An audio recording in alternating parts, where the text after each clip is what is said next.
So we're here outside the Dáil. The vote is due to take place on the EU IMF bailout.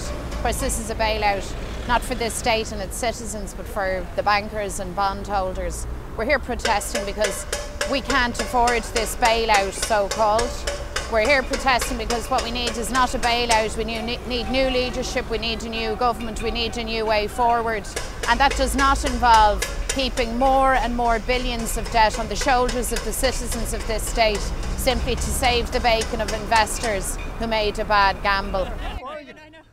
We're calling not only on the opposition voices, but indeed on government deputies of the two main coalition parties and those independents who have supported this government to recognise the seriousness of what they're proposing, what it will actually mean for this generation of Irish people and future generations, where we're going to be absolutely bounded by a debt demand that is going to strap us for many, many years to come.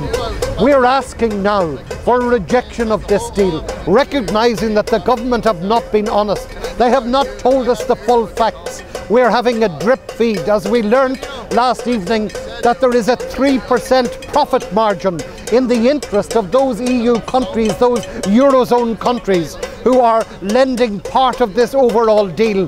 That body of funding coming via the European Financial Stability Mechanism, a 3% profit margin in order to further burden the Irish people with an additional €5 billion in repayments over the term of this loan. This is totally and absolutely unacceptable. There is a better way, and we are calling on this government to stand down and to put the deal before the people. Deputy, if this deal is passed and it's looking likely, where do we go to in the new year? Is there a possibility to go back and redraw up the deal?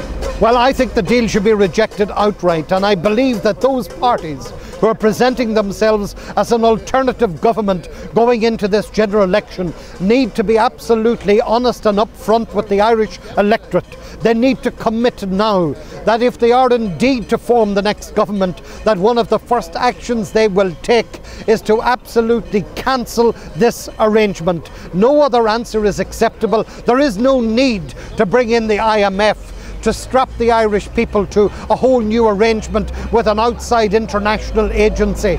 We have the wherewithal ourselves to overcome our financial difficulties, and one of the first things that must be done is to reject the so-called bondholders who have created so much of the current difficulties. Their commitments to banks such as Anglo-Irish, Irish Nationwide, these banks need to be closed, those bondholders need to be burned, and the Irish people need to be relieved of this burden that their government are seeking to impose upon them.